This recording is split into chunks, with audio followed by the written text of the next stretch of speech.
ভালো কাজের শত্রু কারা? ক্রিমিনাল যারা। ক্রিমিনালরা সবসময় চিন্তা করে কি জানেন? ওরা চিন্তা করে ওগো উপরে যেন কেউ মাথা ওটা না দাঁড়াতে পারে। আপনারা দেখেন বাংলাদেশের জনগণ সবাই দেখছে, রূপগঞ্জবাসী সবাই জানে।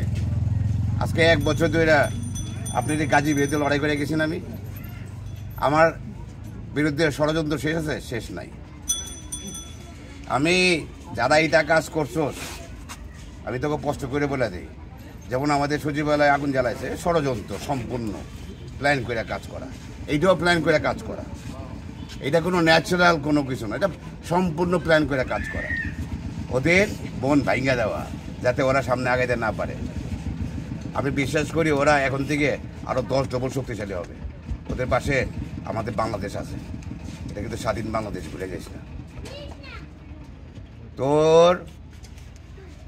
তোর নর্মালি এই ছাত্রলীগ, যুবলীগ, এদের আশ্রয় দেয় কারা? কে দিছে? কে দিছে বলুন তো ভাই? আপনি সাংবাদিক ভাই, বাংলাদেশের জনগণ সবাই জানে, কেউ মুখ ফেলে বলে না। আমাদের রূপগঞ্জে স্পেশালি এদের আশ্রয়দাতা কে জানেন? মেন গডফাদার কে জানেন বলেন তো? খোকন, দেবু বইয়া। আপনি দেখবেন যত ছাত্রলীগের পোলাপান, যুবলীগের পোলাপান, গাজীর যেগুলা ক্রিমিনাল, এগুলোকে সব কিন্তু ওখানে গিয়ে জয়েন করছে। কোন খোকন? আপনার ওই যে নারায়ণগঞ্জের সেক্রেটারি খোকন ছিল আর কি, সরি, কয়দিন আগে। ধন্যবাদ যে বিএমপি সংগঠন নাকি কি বলে আপনাদের, কি বলে, ভেঙে দিয়েছে না, কি বলে, জেলা কমিটি ভেঙে দিয়েছে।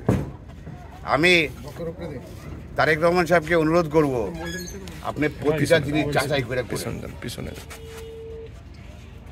দেশবাসী আর অত্যাচার হইতে চায় না, বহুত হয়েছে। 16 বছর হয়েছে, এখন আবার ডাবল, আগে থেকে ডাবল হয়ে গেছে। আপনার কাছে আমার অনুরোধ যে আপনি এইসব লোকজনকে প্রশ্রয় দিয়েন না। মিশন বাংলাদেশ এটা একটা সংস্থা, সামাজিক সংস্থা। এটা বিভিন্ন ছাত্রমহল, সমাজমহল, শিক্ষা নিয়ে কাজ করে। তো এটা আমাদের বৈষম্য বিরোধী ছাত্র আন্দোলনের শুরু থেকে আমরা কাজ করে আসছি সক্রিয়ভাবে। বৈষম্য বিরোধী ছাত্র আন্দোলনের প্রথম দিক থেকে আমরা আমাদের বিভিন্ন যারা সামনে থেকে কাজ করতেছে, প্রগতির সামনে থেকে যারা কাজ করতেছে, তারা বৈষম্য বিরোধী ছাত্র আন্দোলনের সামনে থেকে শুরু থেকে সক্রিয়ভাবে অ্যাক্টিভভাবে কাজ করতেছে। ঢাকা, যাত্রাবাড়ি, উত্তরা, যেভাবে কাজ করতে পারছে করছে। এরপর থেকে আমরা অভ্যুত্থানের পর থেকে আমরা বিভিন্ন কর্মসূচি, সমাজকে কীভাবে গড়ে তোলা যায়, মাদকের বিরুদ্ধে কাজ করা যায়, তা নিয়ে সক্রিয়ভাবে কাজ করতেছিলাম, ছাত্রদের নিয়ে কাজ করতেছিলাম।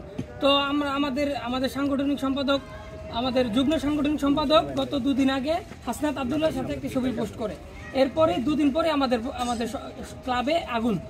আর এর আগে আপনারা জানেন সচিবালয়ে আগুন দেওয়া হয়েছে, এখন আমাদের ক্লাবে আগুন দেওয়া হচ্ছে। এ দ্বারা আমাদের একটা বড় একটা অংশ যারা সমাজকে পরিবর্তন করে সক্রিয়ভাবে কাজ করতেছে, তাদেরকে দামিয়ে রাখার জন্য একটা বড় ষড়যন্ত্র চলতেছে।